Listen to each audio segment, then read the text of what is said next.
Welcome, Seeker, to a space where ancient wisdom meets modern understanding. नमस्ते, मैं doctor Surendra और मेरे साथ हैं डॉक्टर अनगा। हम साथ मिलकर आपके साथ साझा करेंगे कि कैसे आयुर्वेद का प्राचीन नॉलेज और आर्टिफिशियल इंटेलिजेंस मिलकर आपके स्वास्थ्य और जीवन को एक नई दिशा दे सकते हैं। हम आपको अपना ऑडियो पॉडकास्ट दे रहे हैं जिसे आप कहीं भी कभी भी सुन सकते हैं। तो आइए परंपरा और नई तकनीक को जोड़ते हुए अपनी यात्रा की शुरुआत करें।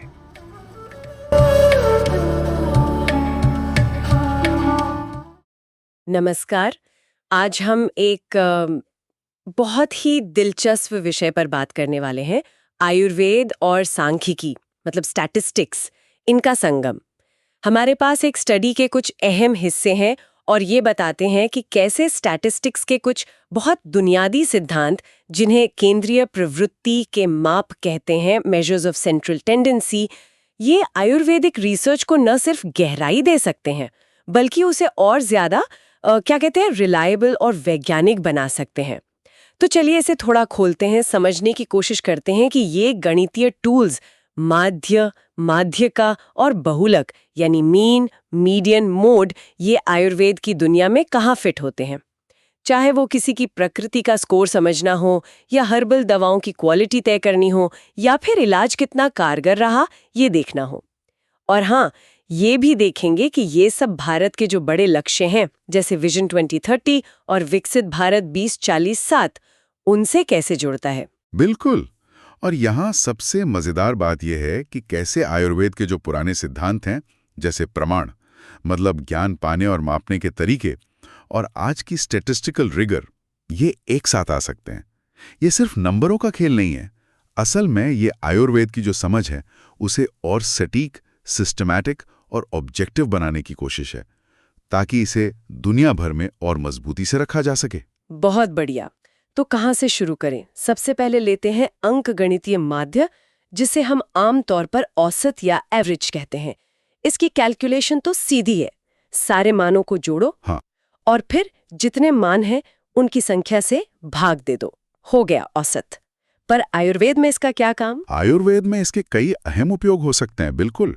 मान लीजिए जैसे रिसर्चर्स प्रश्नावली से लोगों के दोष प्रोफाइल आंक रहे हैं, वात, पित्त, कफ के स्कोर शायद 50 में से, तो अगर हम सभी पार्टिसिपेंट्स के मान लीजिए वात स्कोर का औसत निकालें तो हमें उस ग्रुप की एक आम वात प्रवृत्ति का अंदाजा लग जाता है। अच्छा।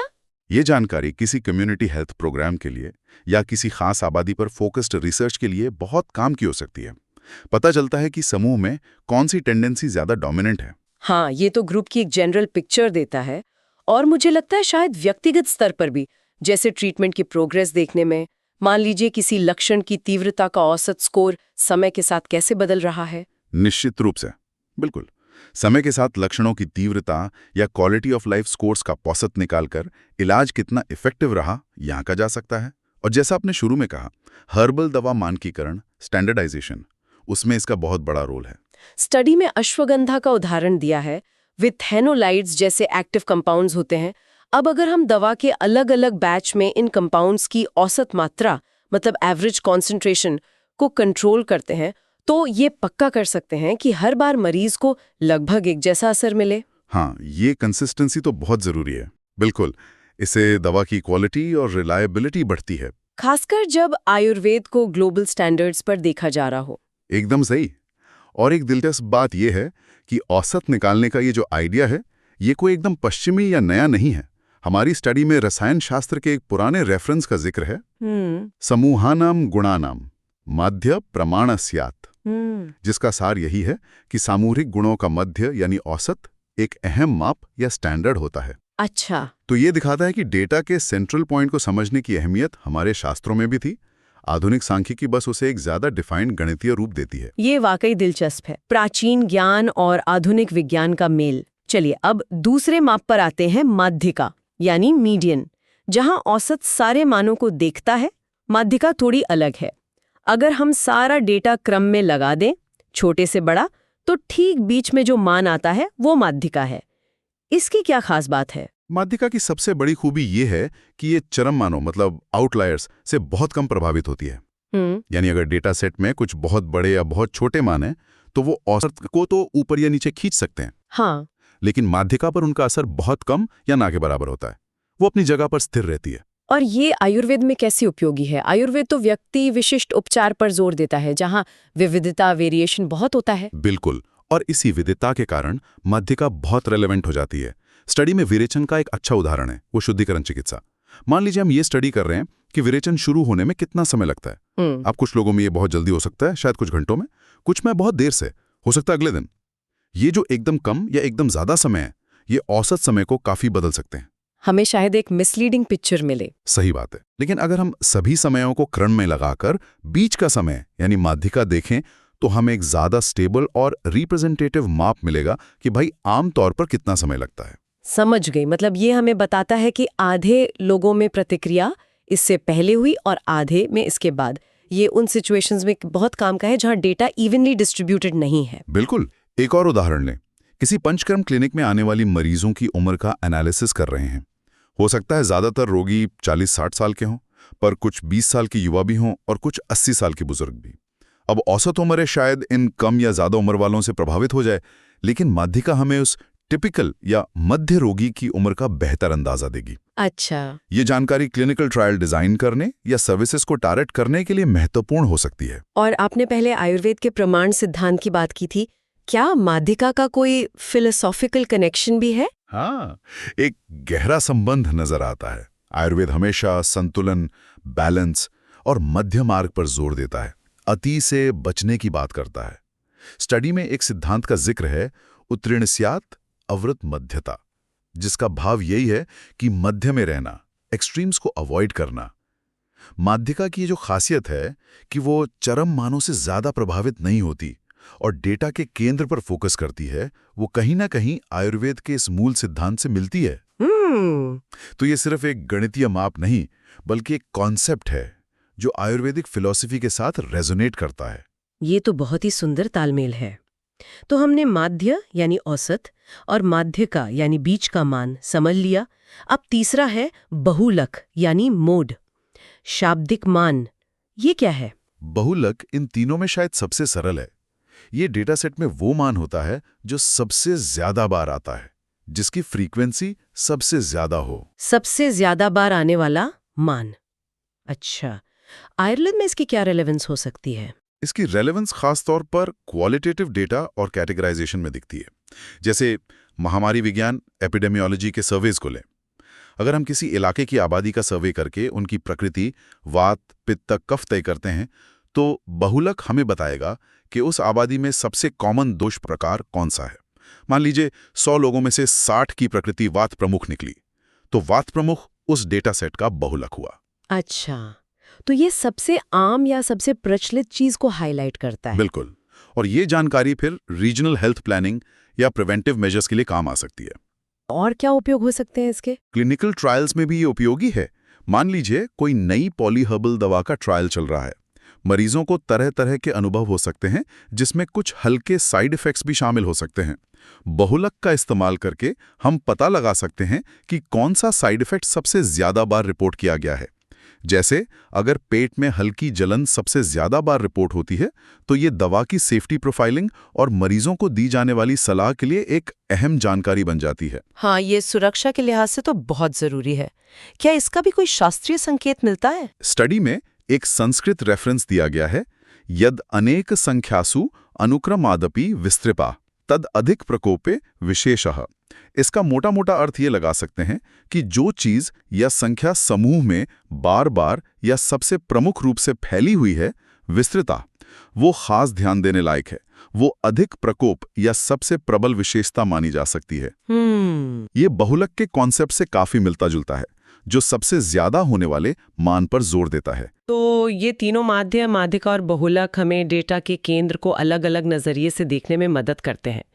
लेकिन सवाल ये है कि किसी खास आयुर्वेदिक शोध के लिए कौन सा माप सबसे अच्छा है?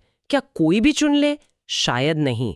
स्टडी में अच्छे माप के कुछ गुणों या लक्षणाणी का जिक्र है। वे क्या है? हाँ, ये बहुत जरूरी सवाल है। किसी भी स्टैटिस्टिकल मेजर को खासकर आयुर्वेद जैसे सेंसिटिव फील्ड में इस्तेमाल करते समय कुछ गुणों पर खरा उतरना चाहिए। स्टडी 4 प्रमुख लक्षणानी बताती है। पहला है स्थिरता, स्थिरता। माप ऐसा हो कि कुछ अजीब या चरम मानो, जैसे बहुत ज्यादा या बहुत कम प्रकृति स्कोर से आसानी से बिगड़े नहीं। यहां जैसा हमने बात की, माध्यिका अक्सर माध्य से बेहतर होती है, खासकर जब डेटा स्क्यूड हो। ठीक है।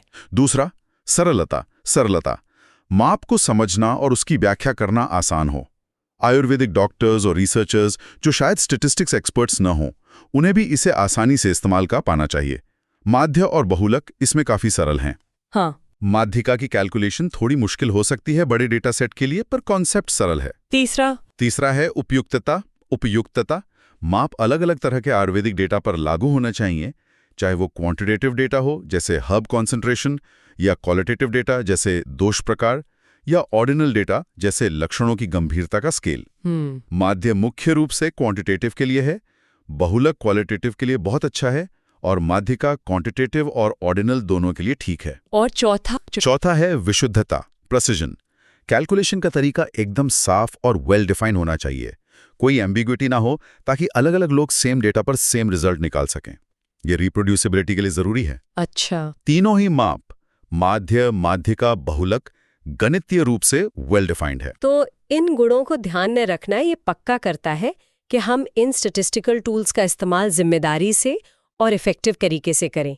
ये सिर्फ कैलकुलेशन का मामला नहीं है, बल्कि सही कॉन्टेक्स्ट में सही टूल चुनने का है।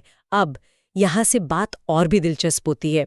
ये जो स्टडी है, ये सिर्फ आयुर्वेद और स्टैटिस्टिक्स के टेक्निकल मिलन की बात नहीं करती, ये इसे भारत के बड़े लक्ष्यों विजन 2030 और विकसित भारत 2047 से भी जोड़ती है। ये कैसे? ये एक बहुत ही, क्या कहूँ, फॉरवर्ड लुकिंग पर्सपेक्टिव है। स्टडी इस बात पे जोर देती है कि अगर भारत को पारंपरिक चिकित्सा, खासकर आयुर्वेद में ग्लोबल लीडर बनना है, तो उसे अपनी रिसर्च और एजुकेशन की क्वालिटी बढ़ानी होगी।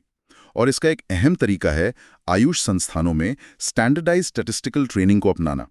इस ट्रेनिंग में न सिर्फ माध्य, माध्यिका, बहुलक जैसे आधुनिक स्टैटिस्टिकल मैट्रिक्स सिखाए जाएं, बल्कि उन्हें आयुर्वेद के अपने क्लासिकल प्रमाण सिद्धांतों के साथ इंटीग्रेट किया जाए। वाह! ये परंपरा और आधुनिकता का एक यूनिक ब्लेंड होगा। अपनी जड़ों को मजबूत करते हुए हमें ग्लोबल स्टैंडर्ड्स के लिए तैयार करेगा। यानी अपनी विरासत को बिना खोए आधुनिक बनना। और इसमें ग्लोबल लीडरशिप की बात कैसे आती है? स्टडी ये सुझाव देती है कि हमें Ayurveda specific statistical guidelines develop करके पब्लिश करनी चाहिए, जिनमें इन सेंट्रल टेंडेंसी मेजर्स का सही इस्तेमाल कैसे हो, इसका साफ जिक्र हो। ऐसा करने से न सिर्फ भारत में आयुर्वेदिक रिसर्च स्टैंडर्डाइज होगी, बल्कि ये WHO की जो ट्रेडिशनल मेडिसिन स्ट्रैटेजी है 2014-2023 और आगे की भी, उसे भी स्ट्रेंथन कर सकता है। अच्छा। जब हमारे पास क्लियर एविडेंस बेस्ड गाइडलाइंस होंगी, तो आयुर्वेद को ग्लोबल प्लेटफॉर्म पर साइंटिफिक क्रेडिबिलिटी दिलाना आसान होगा। ये तो आयुर्वेद के वैश्वीकरण के लिए एक ठोस कदम लगता है। और इसमें टेक्नोलॉजी, खासकर AI की क्या भूमिका हो सकती है? आजकल हर तरफ AI की ही बात हो रही है। हाँ, और ये स्टडी इस पहलू को भी नजरअंदाज नहीं करती। AI पावर्ड इनसाइट्स का इंटीग्रेशन यहाँ एक गेम चेंजर हो सकता है। सोचिए, मशीन लर्निंग मॉडल्स बड़ी मात्रा में क्लिनिकल डेटा को एनालाइज कर सकते हैं। वे अलग अलग समूहों में एवरेज डोज डिस्ट्रीब्यूशन के पैटर्न, ट्रीटमेंट्स पर रिस्पॉन्ड करने में लगने वाले मीडियन समय, या सबसे ज्यादा होने वाली मोड एडवर्स इवेंट्स का एनालिसिस करके प्रेडिक्शंस कर सकते हैं।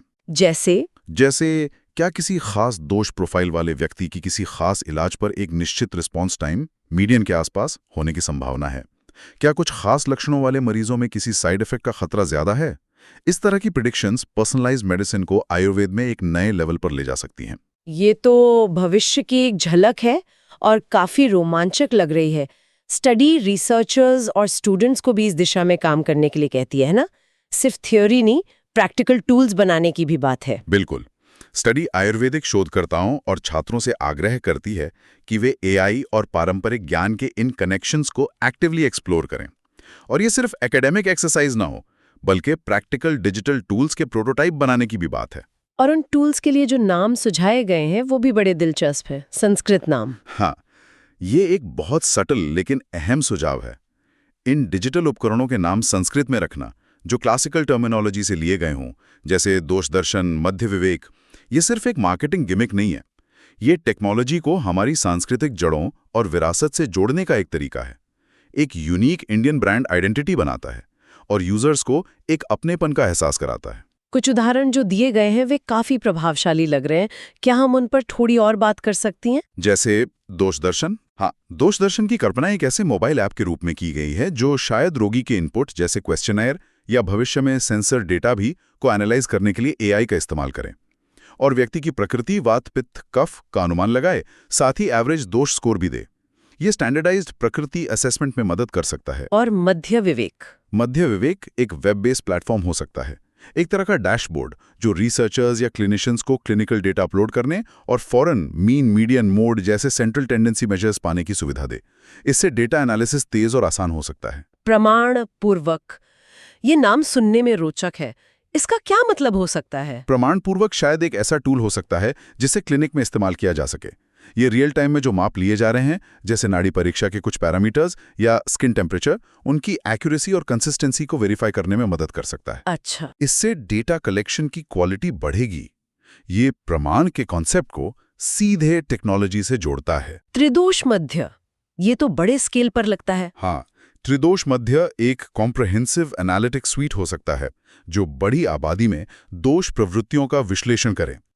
ये public health policies, epidemiological studies और प्रिवेंटिव हेल्थ केयर स्ट्रैटेजीज के लिए बहुत पावरफुल हो सकता है, जो एवरेज, मीडियन और मोड पैटर्न्स पर आधारित हो। और आखिर में वेदा मध्य। वेदा मध्य की कल्पना एक ऑटोमेशन इंजन के रूप में की गई है जो हर्बल दवाओं के क्वालिटी कंट्रोल QC में मदद करे। ये जड़ी बूटियों के ऐसे रिजल्ट्स की बैच प्रोसेसिंग को ऑटोमेट कर सकता है और शायद AI का इस्तेमाल करके ये पक्का कर सकता है कि हर बैच तय मानकों को, जैसे एक्टिव कंपाउंड्स की एवरेज कॉन्सेंट्रेशन, पूरा करता है या नहीं। ये दवा निर्माण में स्टैंडर्डाइजेशन और क्वालिटी एश्योरेंस के लिए रेवोल्यूशनरी हो सकता है। ये सभी उदाहरण सिर्फ टेक्निकल पॉसिबिलिटीज नहीं है, बल्कि ये प्राचीन प्रमाण ज्ञान को फ्यूचर के डिजिटल ऑटोमेशन के साथ इंटीग्रेट करने का एक साफ आह्वान है। ये सिर्फ कुछ ऐप या सॉफ्टवेयर बनाने की बात नहीं है, बल्कि ये आयुर्वेदिक रिसर्च और प्रैक्टिस के पूरी तरह से डिजिटल ट्रांसफॉर्मेशन की दिशा में एक कदम है। ये दिखाता है कि कैसे परंपरा और तकनीक एक दूसरे का विरोध करने के बजाय मिलकर भविष्य बना सकते हैं। तो इस पूरी चर्चा से हम क्या निष्कर्ष निकाल सकते हैं? हमने देखा कि कैसे माध्य, माध्यका और बहुलक जैसे सरल लगने वाले स्टैटिस्टिकल टूल्स जब सही ढंग से और समझदारी से इस्तेमाल किए जाते हैं तो आयुर्वेदिक अनुसंधान को ज्यादा सटीक, भरोसेमंद, ऑब्जेक्टिव और ट्रांसपेरेंट बना सकते हैं। ये सिर्फ गणितीय फॉर्मेलिटीज नहीं है, बल्कि आयुर्वेद की गहरी समझ को निखारने और उसे दुनिया के सामने रखने के पावरफुल साधन है। बिल्कुल सही कहा आपने। ये असल में प्राचीन ज्ञान और आधुनिक तकनीक, स्टैटिस्टिक्स, AI का एक बहुत शक्तिशाली और सामंजस्यपूर्ण मिश्रण है। केंद्रीय प्रवृत्ति के इन उपायों और AI आधारित इनोवेशंस के रिगरस पर फिर भी सेंसिटिव एप्लीकेशन के जरिए आयुर्वेदिक विज्ञान न सिर्फ भारत में फलेगा फूलेगा, बल्कि दुनिया भर में अपनी पहुंच और स्वीकार्यता भी बढ़ा सकता है। और ये विजन 2030 और विकसित भारत 2047 के उस बड़े लक्ष्य को साकार करने में मदद कर सकता है, जहां भारत एक ऐसे हेल्थ इकोसिस्टम का नेतृत्व करे जो एविडेंस बेस्ड हो और जिसमें पारंपरिक चिकित्सा की अहम भूमिका हो। और जैसा कि हम इस चर्चा को समाप्त कर रही हैं, यहाँ श्रोताओं के लिए सोचने के लिए एक आखिरी, शायद थोड़ा चुनौतीपूर्ण सवाल है जो इस सामग्री से उभरता है लेकिन हमें भविष्य की ओर देखने पर मजबूर करता है। जैसे जैसे आर्टिफिशियल इंटेलिजेंस पारंपरिक ज्ञान प्रणालियों जैसे आयुर्वेद में और गहराई से जुड़ता जा रहा है, हम ये कैसे सुनिश्चित कर सकते हैं कि हम टेक्नोलॉजी की अपार क्षमता का लाभ उठाते हुए भी आयुर्वेद की जो मूल आत्मा है, उसका होलिस्टिक अप्रोच, उसकी व्यक्ति केंद्रितता और उसकी मानवीय संवेदना, उसे बचाए रखें। इस नाजुक संतुलन को साधना शायद अगली बड़ी चुनौती भी है और साथ ही आयुर्वेद के भविष्य के लिए एक सुनहरा अवसर भी।